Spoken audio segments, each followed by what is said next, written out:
Thanks. Welcome. Great. Thrilled to be here today. Well, I'll get into it, right? So today's presentation is what's happening with the labor force. If I do my job right today, you're going to understand sort of what's happening with the Great Resignation, what are the other trends that we're seeing in the labor force, and what that means for you as workforce professionals. Before we get started, I'd like to introduce myself a little less formally than Amanda did, and I thank her for that. The bulk of my career was spent in education, right? I was working for a school district here in Virginia prior to meeting the folks at Chmura, and wasn't really looking for a job. I had this situation where I thought I was just going in to have coffee with Chris Chmura. And then 2.5 hours later, I'm sitting there and they're here like, oh, maybe this is a job interview. And I didn't know about it, which is funny because I was wearing shorts and flip-flops at the time. I was just amazed by sort of what we do and how it had the potential to help K-12 education, which is where I was at the time. Great data sort of on, that can help CTE programs orient kids towards the careers that are going to be most useful for them. And one of my favorite things about working with Chmura, though, is learning about the workforce development community and all of the great things that you do, right? I think everybody who gets into education is a little bit of a bleeding heart. And so like, y'all are my people, right? You work with, almost by definition, the people who come to see you are in a vulnerable situation, even if they're, quote unquote normal, whatever that means, looking for a job. Nothing to say about sort of like the work you do with reentry and stuff like that. And so I really admire the work that you do a great deal. Angela, like that positive affirmation that you gave at the beginning, what my bio didn't say is I'm a former third grade teacher as well. So that just warmed my heart. So I was really excited about that. Let me tell you a little bit about the company. So we provide labor market data and analysis so that our clients can make informed decisions to help their communities and businesses thrive. We should also say workers in here because we have about 35% of our customers are workforce development boards and workforce professionals that use our data and use our studies to get it. We are proudly women-owned, began by Chris Chmura here in Richmond in 1998. We now have branches in Richmond and Cleveland. We are economists, data scientists, statisticians, and business professionals who care about helping your community and your business grow. And, this is sort of a stock slide. And what I'm pushing for us to do is to rewrite this to be a little bit more reflective of the workforce community. We also want to help the people that you work with get jobs, right? That's sort of my favorite part of what we do. We are driven by client satisfaction and success. And we think that some of the ways that we do that is through some of our customer service and sort of our attention to excellence in everything that we do. If you like what you hear today, you have the opportunity to sign up for our weekly economic update. Just go into the slides that Amanda's going to post, and you can sign up for your weekly economic update.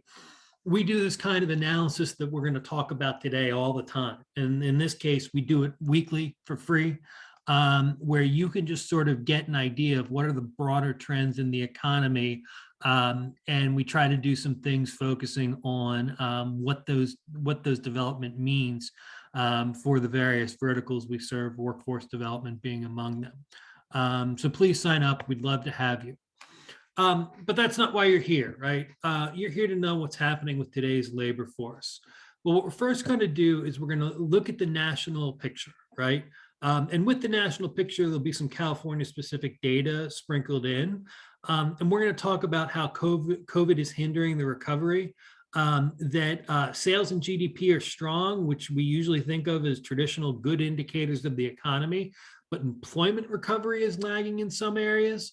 And the Omicron variant is slowing economic growth. We're really going to dig into sort of why the employment recovery is so low, why the Great Resignation has happened, why labor force participation rates are particularly low right now, and get into all those things with the idea that this discussion is going to help you craft strategies. I'll interrupt right now to say, I would love your questions in the chat at any point in this. I'll try to stop at various points to answer them almost immediately. Yeah, this is better when it's a dialogue, so please ask questions. We're going to talk about why the labor force participation rate is so low, as I talked about. Some factors that we're going to examine here today is early retirements, are hard to serve populations, what's going on with sort of out of work, out of school youth, generous stimulus checks and payment deferrals. We'll talk about what the role is that government programs have played and whether or not it's actually a bad thing that, spoiler alert, some of the incentives that the government provided are allowing people to stay out of the workforce longer. We'll talk about the child care issue that you've probably heard a lot with in the Great Resignation and labor force participation rate. Child care is a real issue that complicates economic decisions for families. And we'll talk about vaccine mandates and COVID fears, the extent to which that is keeping people out of the workforce as well. And we're talking about how do we bring people back into the labor force, right? Very specific to the work that you do. If the economy turns the way that we think it is, you're going to get even busier than you already are pretty soon as people's savings start to dwindle. What do we have to do to be prepared for that, right, as workforce professionals? Okay, let's start first with an overview of the national economy, all right? So what happened with the national economy? So the national economy, you can see here the trends that ever since the Great Recession, what we thought would be the biggest recession we saw in our lifetime, ever since 2010, you've largely seen GDP growth. Again, GDP is just a very simple figure to understand the total economic output of a country, right? Well, you can see very clearly where COVID hit, right? So that first quarter of 2020, I'll never forget, it was March 13th. That I figured out, oh my God, this coronavirus is going to be a big thing, right? And that first quarter was bad, but most of the drop in the economy as we went through sort of the early stages of social distancing, and no one really kind of knew how to handle it. The economy took a very large hit. But you can see that almost immediately in the third quarter of 2020, it rebounded. And since then, we have posted GDP growth ever since, which is, again, is a good indication of the health of the economy. If you look at some graphics, right, they will tell you that the economy is now humming like it was before the pandemic. Obviously, that's not true of everything. It's not true in employment, which we'll get to in a second. But by the grossest indicator that we usually look at, the economy is pretty strong right now. But as we mentioned, and as you already know, we're not at pre-COVID levels of employment right now. Employment is about 3.6 million below pre-pandemic levels. But employers are hanging on to their current workforce, right? So one of the ways that we monitor when people are when there's a lot of turnover in jobs, right, is the level of unemployment claims. And you can see that unemployment claims throughout the nation is as low as it was before the pandemic.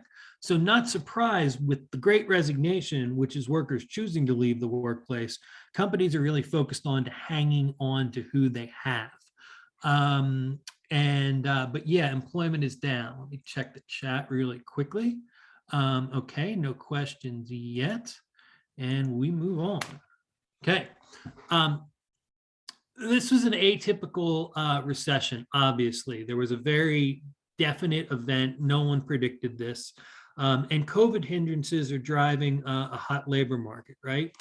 So right now, our unemployment rate, as opposed to the labor force, as opposed to sort of other measures, our simple unemployment rate shows really low unemployment right now. It's all the way down to 3.9%, which is generally like considered excellent. That's an economy that is fully humming. Of course, the exception this time to other times in the past is that the labor force participation rate is lower, right? And so I want to point something out, though, right? That the labor force participation rate has been dropping ever since the Great Recession, which is right here, right? You can see there, what were we up? We were up at about 66, 65%, stuff like that in 2010.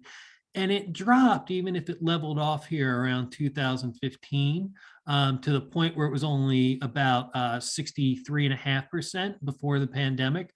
And now you can see it's all the way down to 62%. Spoiler alert, the low participation rate is what is driving the Great Resignation. There are fewer people in the workforce than there used to be, which means that employers are desperate to fill jobs, which means that they are hiring away from their competitors. People are moving industries and stuff like that.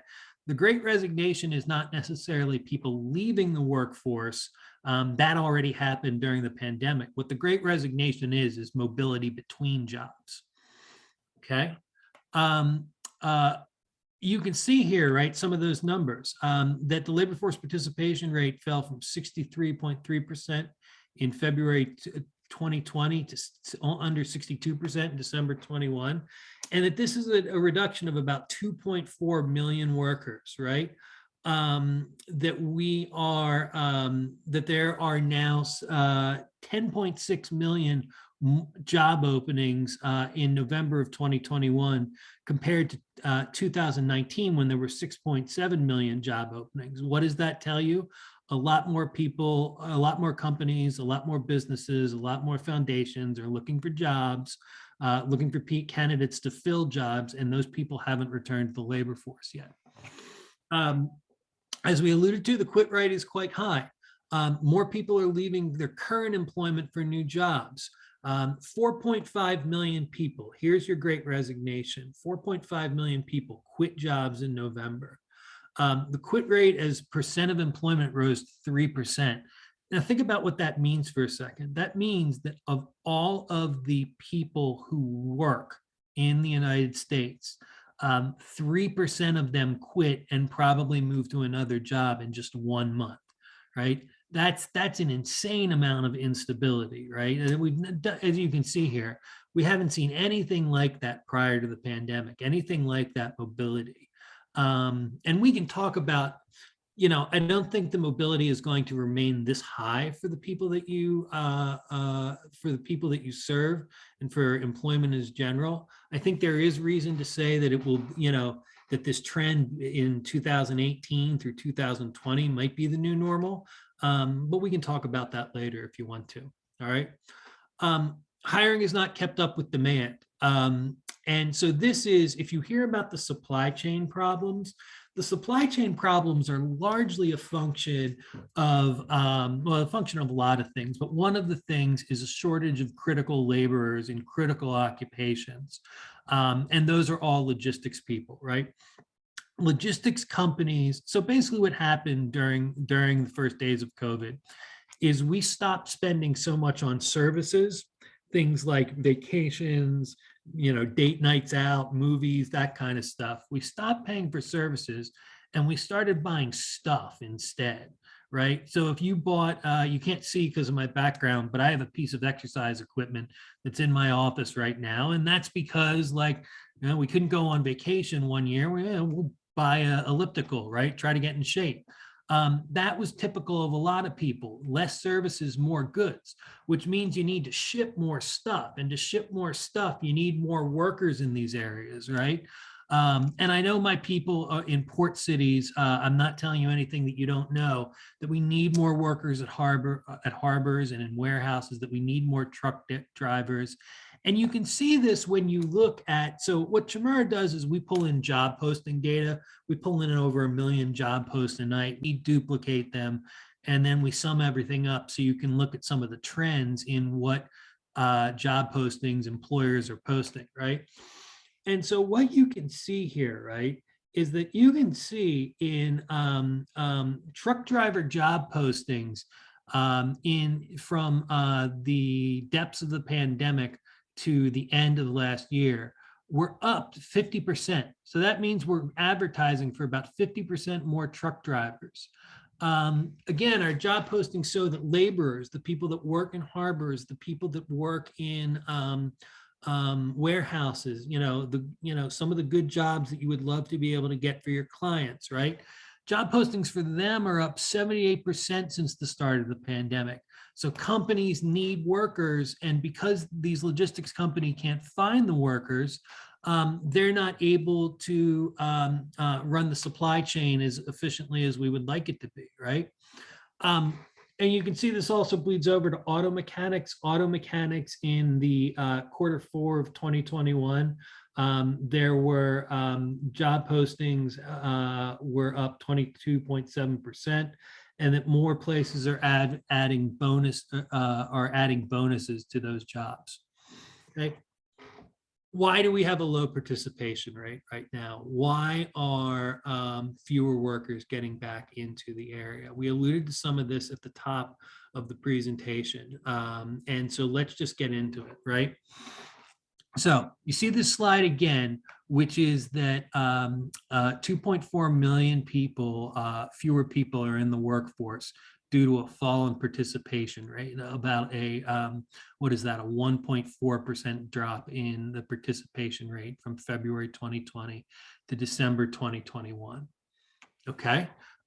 Look at what it was among seniors, right? Among people 55 years old and older, right? So it dropped almost 2 full percentage points from 40.3% in February 2020 to 38.5%. Simply put, older people are working, fewer older people are working. If you want to choose to call this an early retirement, that's probably an apt way to say things, right? And this is an equivalent. Remember, we said before that the participation rate means 2.4 million workers fewer than where we were before the pandemic. 55 plus accounts for almost 1 million of those, right? So this is a huge issue.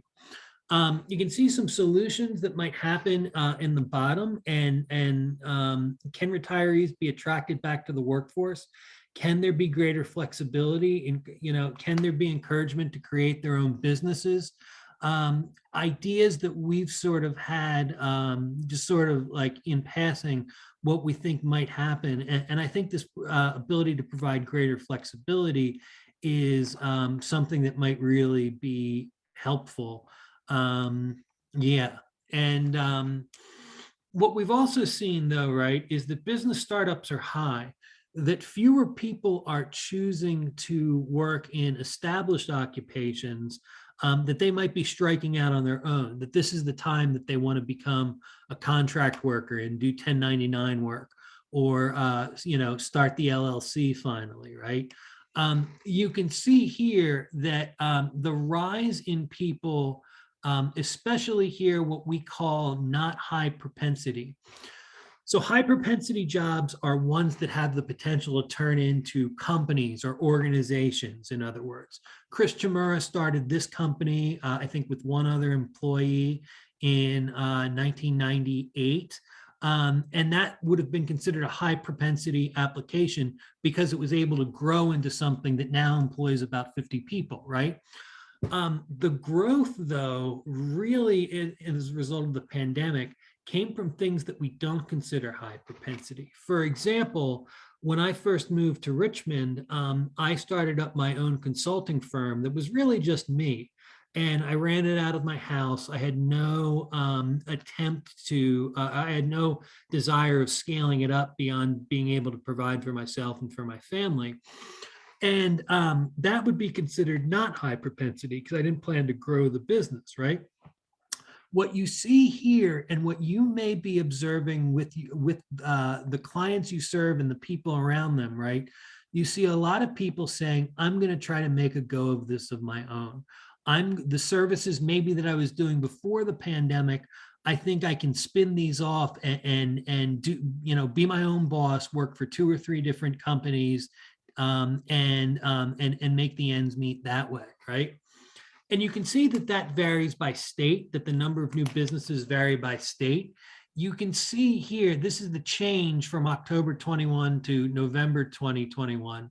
And so you can see here, right, that generally the more orange you are down here, the more new business applications you're seeing. And so you can see in California, absolutely that's happening, right? You would see here, you're in kind of the light oranges. So I would say in just 1 month, the number of new business applications probably went up like 2, 3, 4%. I don't have that number right in front of me, but again, if you want to follow that link, you have that in the slides that you can see afterwards. Let me pause and ask for questions. Yeah, hey Brian, I was just going to say there's a couple questions in there. Okay. Let's see. Go ahead. I'm looking for them. Luma says, sorry if I missed this. How is labor market participation defined in the previous 2 studies? Participation equals ? Minimum of hours worked?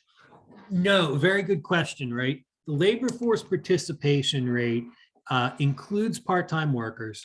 It does, what it does is it bases it basically on data that we can collect, right?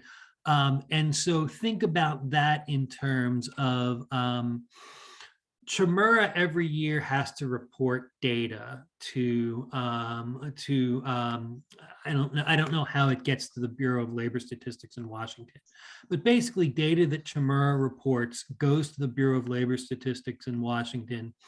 And from that, they can derive these people are working for Chmura. Chmura has 50 people working for it, right?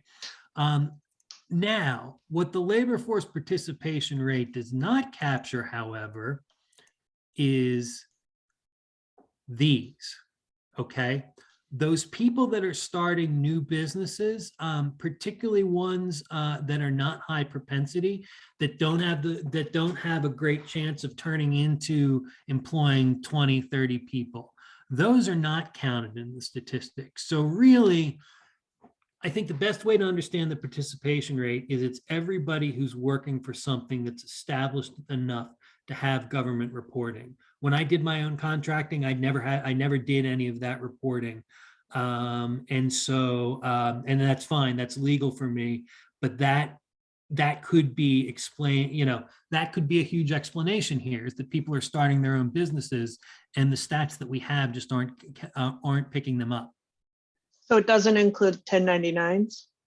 No, it will, well, it might include some 1099s depending on how companies report it, but I think in general, it will not include 1099s. Thank you. Here's another question from Vanessa. This is very interesting. Do you have data that articulates the type of professions or pay levels of those that quit and moved? People that quit and move, yes. We have that data. It's not in this presentation about sort of what has happened to employment across different sectors, and where is seen sort of the biggest growth, or in this case, biggest drop in people employed in that sector.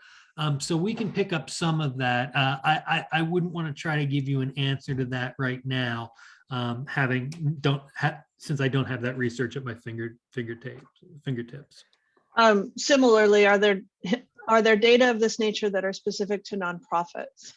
That are specific to nonprofits? Probably we could isolate some of that. It's not, so I didn't tell you, I did a bad job trying to sell stuff to you, right?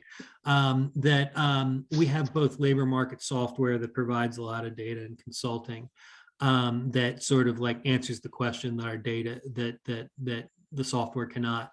And in this case, I think we would have to look at this question specifically as a research question to understand what is specific to nonprofits. I would have to check with my software people to understand how well we can separate that out. But I don't know that that data is readily available. It's certainly possible to produce, I believe. And then last question right now. Oh, they're coming in. Matt says these are based on EIN requests, right? EIN request. I'll be honest, I don't know what an EIN request is. Employer identification number. So rather, like if I'm self-employed, I can use my social, but I'd register my business with an EIN. I think what you're picking up on is W-2 employees primarily, Yeah, right? I'll be honest, I'm not the person to answer the question of how the data gets to the Bureau of Labor Statistics. Okay. I think that's probably an internal question for them, but it's something I can look into and follow up with you. So The questions are still coming. Sorry, and I'll let you go. I'm happy to spend all my time answering questions. Let's see. Luma says follow up for clarity. So the 2.4 million jobs lost are people who are not working any capturable hours. That is correct, right? And keep in mind, in that 2.4 million are the people that are trying to do 1099 works, that maybe have started small LLCs, and we might not be capturing that, but and so I get, 2.4 million jobs lost does not mean 2.4 million people unemployed, as you guys well know. And Vanessa's got a wish list. If you can share the industry quit and rehire data, that would be great. She'll put her email in there. I'll see what I can do. Thank you. Good. Thank you, Dr. Shelly. Go ahead. Oh yeah, you're welcome. Now, let's talk about another population I'm sure that you see, or maybe you wish you saw more of, or maybe you wish you didn't see because you wanted them to stay in school. That is young people, right? Usually in the studies that I've seen, we define out of school, out of work in the 18 to 24 bracket, but some places do it 16 to 19. And that's what we're doing here, right? Labor force participation is down only about 1% for the out of school for this age bracket, right? But that's still 147,000 workers. And from that, right, we have to start to think about how to engage some of those people, right, into the work sector, because it is contributing, right? Can we get back to 2010 when people were participating at levels above 40%, whereas you can see now it's about 35%, 36%. Is there diversity and inclusion work that we can do on this? Are our programs that we are trying to introduce these people into the workforce, these young people into the workforce, are they respectful of cultural, gender differences? Is there dual enrollment work with colleges and local high schools where we can get people who are still in school working in the workforce? These are all sort of open questions. And participation rate varies greatly by locality, right? So you can see here, I've done we've done two areas, I think the two biggest population centers in California, if I'm not mistaken, which is LA and San Francisco. And you can see, right, look at the variation within the Los Angeles metropolitan statistical area, right?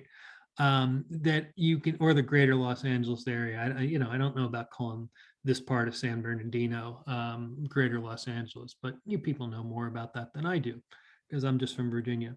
But you can see, right, look at the variation across county, that it's 64.7% here and it's 60.7%. Going over that county line, it's like a 4% difference in workforce participation. And you can see it sort of also in the Bay Area, right?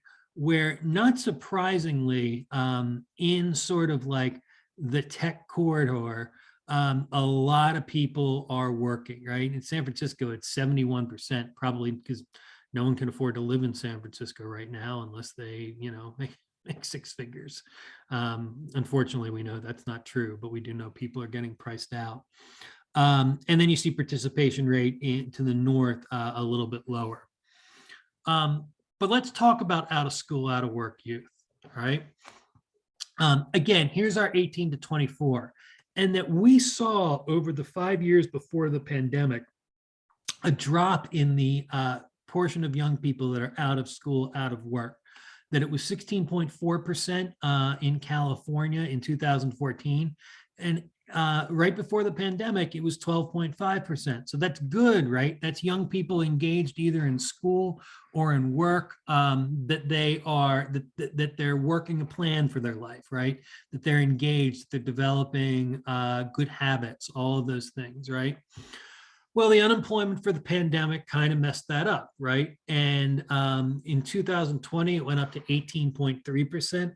I can tell you that in June of 2020, I believe it was something like 26% of people who were out of school, out of work.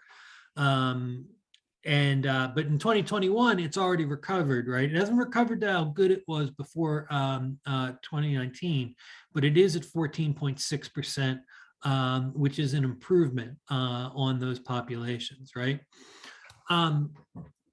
And so you can see here, right? Again, looking at Los Angeles and the greater Los Angeles and the greater San Francisco areas, right?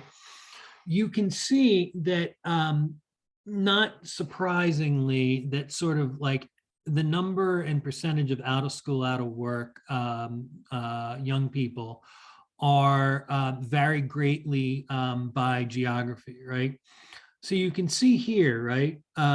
Again, like Marin County, no surprise, right? Very low percentage of people who are out of school, out of work, because we know about the affluence of that area, right? But then you look at places like Santa Clara and Solano, those places are up between 15 and 22% of students that are out of school, out of work. And obviously those places need support. Out of school, out of work in Los Angeles, right? So you can see this. You can see in Los Angeles, the problem is even greater. You have some blocks throughout throughout the area that are in the 22 to 32% of young people out of school, out of work. And those are obviously people that you probably deal with every day. And so what you are seeing does represent a trend for certain areas. And it's also interesting to look at the percentage of out of school, out of work by ethnicity, by race and ethnicity, excuse me. And so you can see, right, that Latinx young adults are overrepresented in the percentage of out of school, out of work.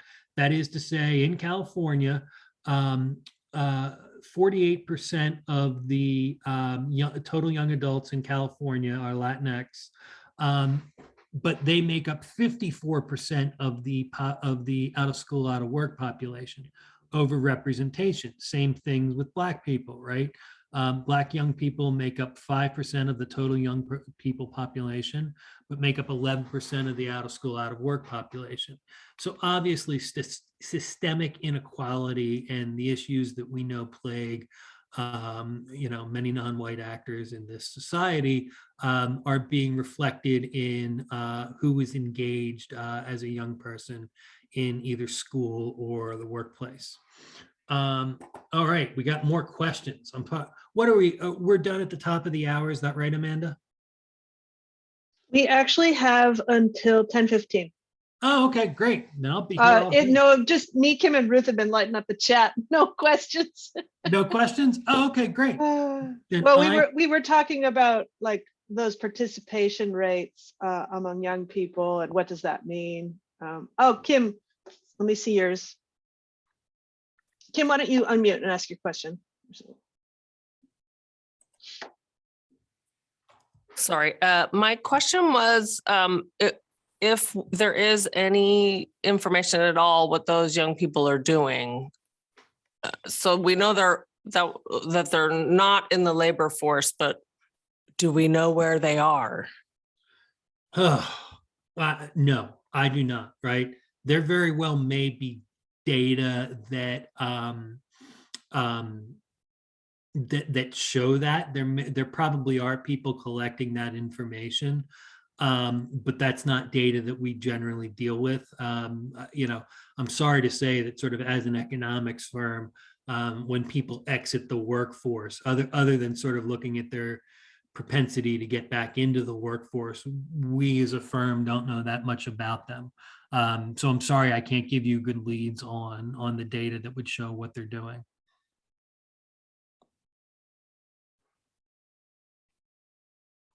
All right. All right, we can move on and talk about high school graduates, right? So this has been where we have seen some of the largest decrease in people in the workforce since the pandemic, right?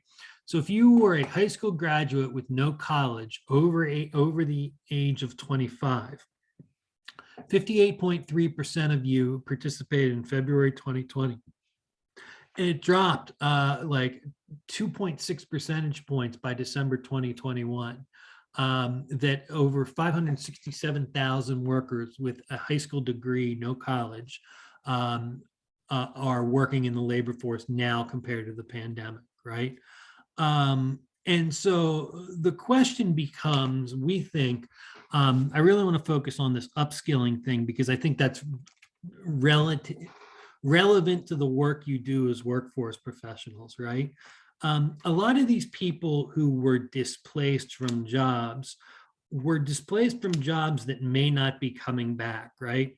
Think about all of what has happened in the hospitality industry, and particularly those of you who live near cities, you're probably seeing a lot more ordering via iPad in the restaurant or some sort of touchscreen or your phone or something like that. Then you're seeing servers, and people are having fewer servers and stuff like that, right? So the need for upskilling, for helping people transition from careers where maybe the employment outlook isn't so good right now to those where it is absolutely essential. And I know it's central to what you do. Let's talk about childcare, right? So labor force participation rate fell equally almost among men and women. So there is no great, in fact, it actually looks like it fell a little more for men than it did for women, right? What this means, right, is here's your here's where we start to get to 2.4 million, 1.1 million and 1.2 million men and women fewer in the workforce compared to pre-pandemic, right? And so why are people not coming back? I read a LinkedIn post today about a woman celebrating her husband who decided to forgo, basically to leave the workforce, stay at home, and raise their two children. Those stories you hear a lot these days, and some of it may have to do, we think a lot of it has to do with childcare, right? So you can see, right? This is data from our JobsEQ software, and you can see here that for each profession that we have, or for each industry in this case, we can tell you the number of people currently employed in it. We can tell you what the average annual wages are. And we can also tell you what the historical change of the employment is. So what this is telling you, right, is that there are currently about 1 million people who are employed in child daycare services, right? That's 125,000 fewer than what we were 2 years previous. That sector has dropped 5.5%. And so that leads us to ask the question, well, what's happening to these kids? If the childcare industry is falling off, what's happening to these kids, right? And again, here you can see these trends in employment and wages, and look how much the childcare services dropped off from sort of where it was up among about 1,175,000 down all the way to 1,025,000. There's that drop we talked about, right? And now I'm going to skip that slide so we can get to everything, right?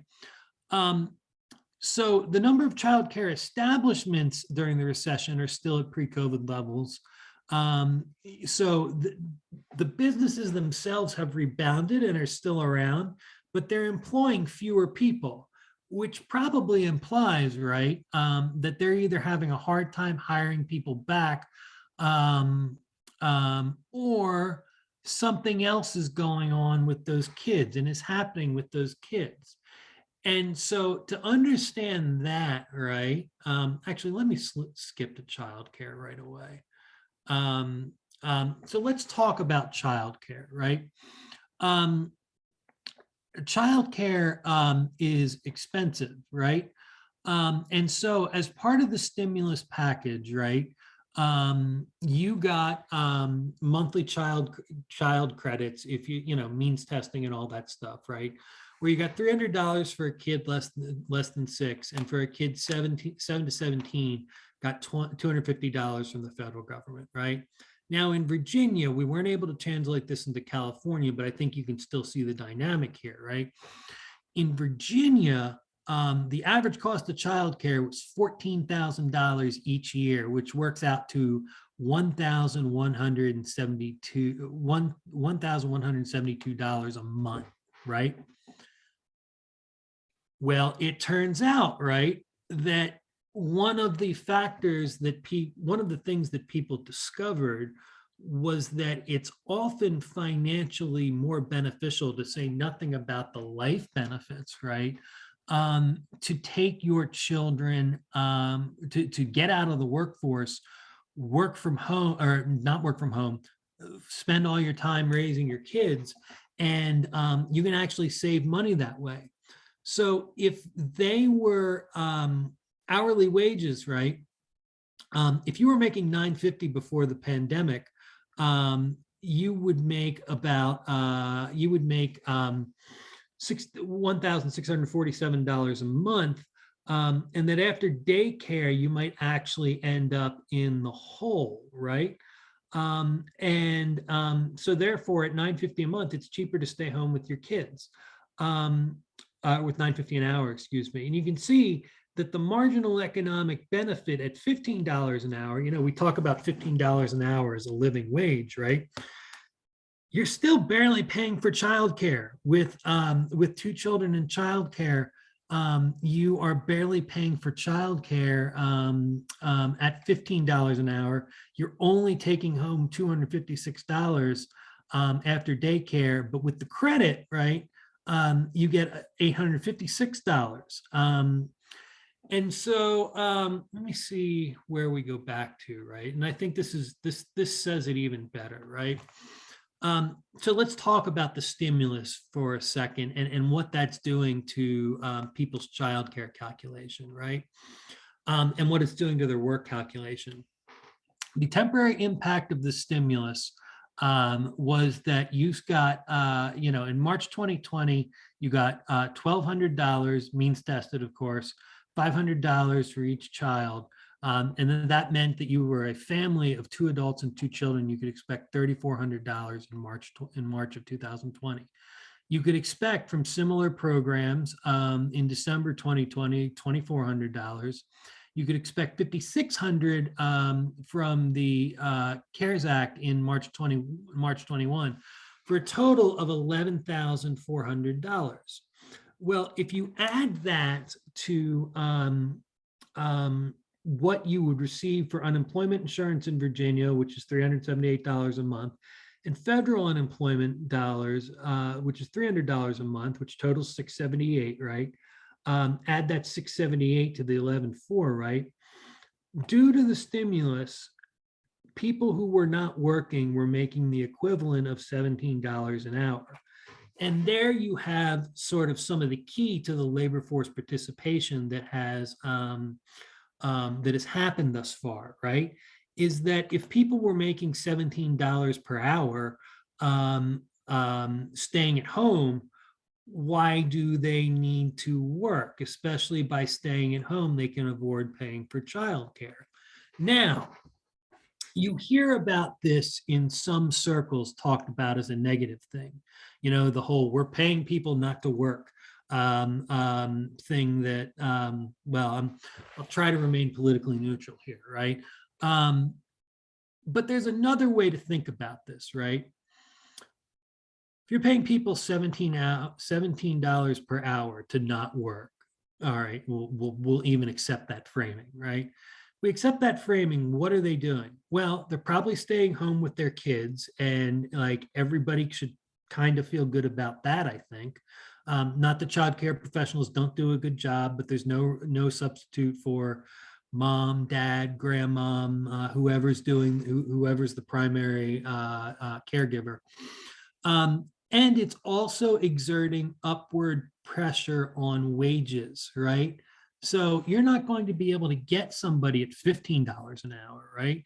You may not be able to get somebody at $17 an hour. So maybe you actually have to pay more for the workers that you need.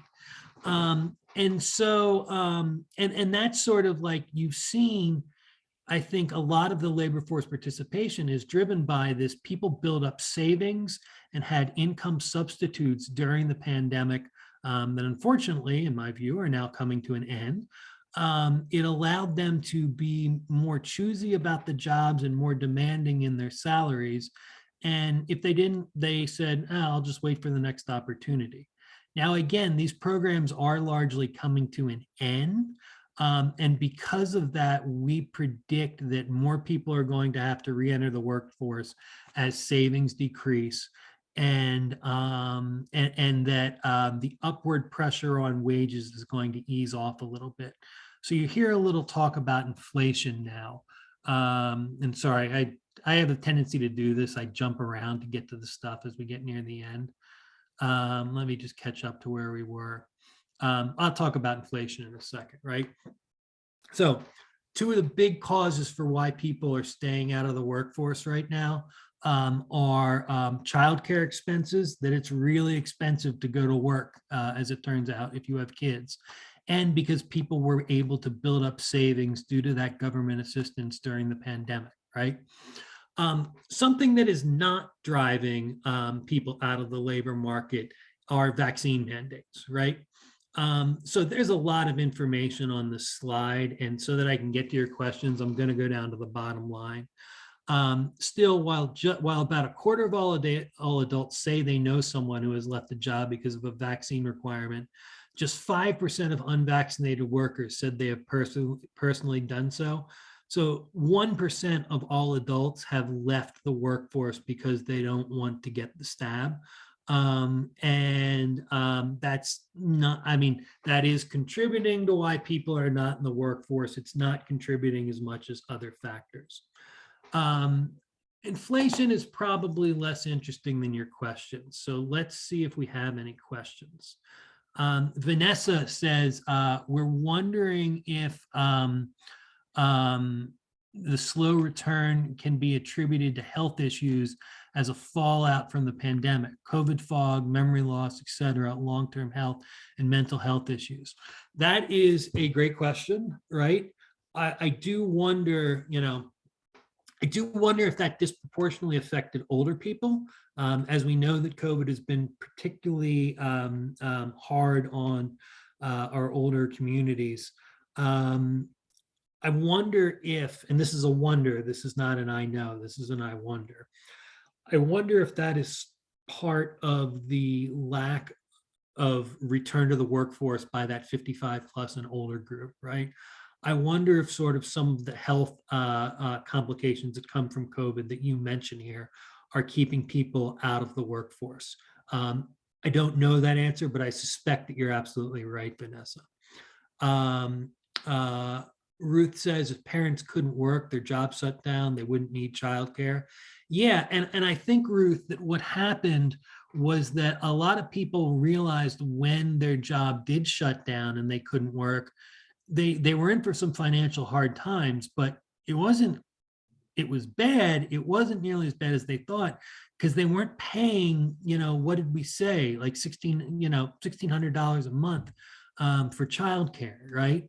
And so that I think there was sort of a great reawakening among people about how much they're actually spending on this, and then thinking about, and the government assistance allowed them to make these choices about, priorities and what it all meant. So going back to earlier slides, Matthew, if GDP is expected to grow, but employment levels stay similar, what is driving GDP growth? Could automation be factoring in? Great question, right? And a question, frankly, that economists are still trying to untangle. I think automation is factoring in, right? I think that the fact that demand is so high for things right now, and by things, we absolutely mean, again, stuff, not services, home gyms, not movie nights out. I think that there is a large demand for goods and services right now, that the people who are, no surprise, the people who are working harder than ever. It seems like we say that every year, right? And it continues to be true. That greater productivity from the existing workforce is driving this. And part of that productivity could absolutely be automation, right? I used the sort of simple automation thing of replacing restaurant servers with touchpads and stuff like that. So yeah. I see a lot of people leaving the workforce because of COVID, but seeing very little about how the actual number of deaths impact employment numbers and people in the workforce. Do you have any information about that? Let me read this again while I think.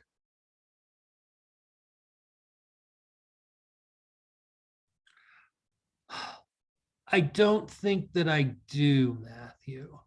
And I would be, because it's a matter of life and death, I don't want to speculate when I don't have the data. So no, I don't think I can answer that.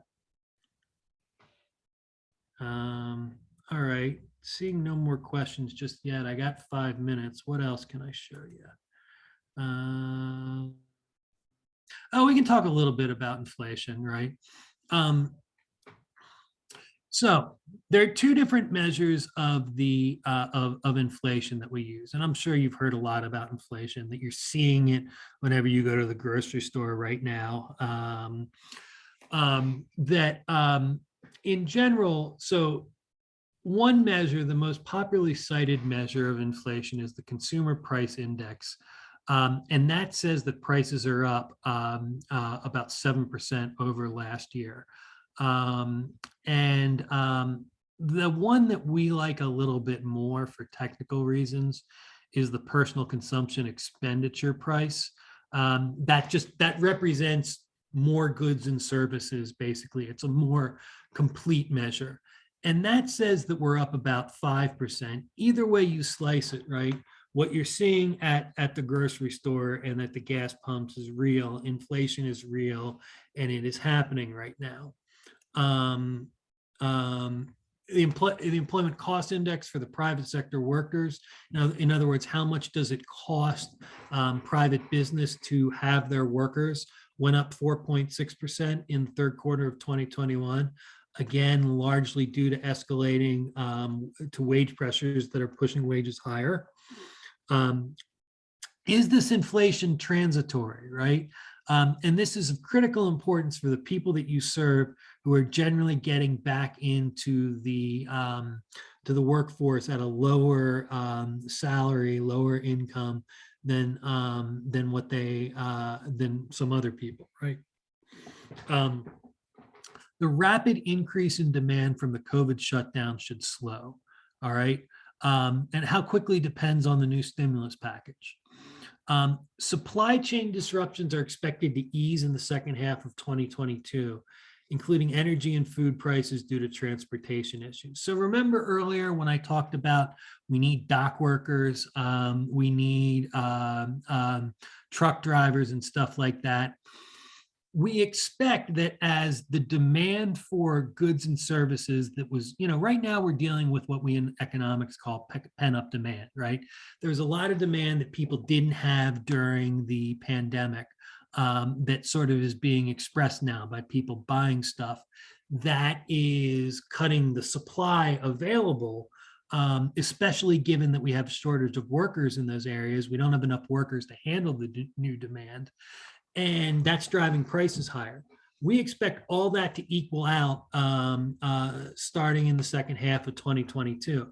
And that's going to mean a reduction in the upward pressure on prices. But inflation has risen faster than expected by the Federal Reserve, right? U.S. inflation is, here's a quote from the St. Louis Fed president. U.S. inflation has surprised substantially to the upside during 2021 in an environment where measures of real economic activity are generally robust. And where we have persistent staff shortages, where people are not entering back into the workforce, we will continue to have things like delays in the supply chain that will increase wage inflation. I think it's probably very bad of me that I hit time right before we were going to talk about some solutions. I can just say that sort of we alluded to some solutions throughout, and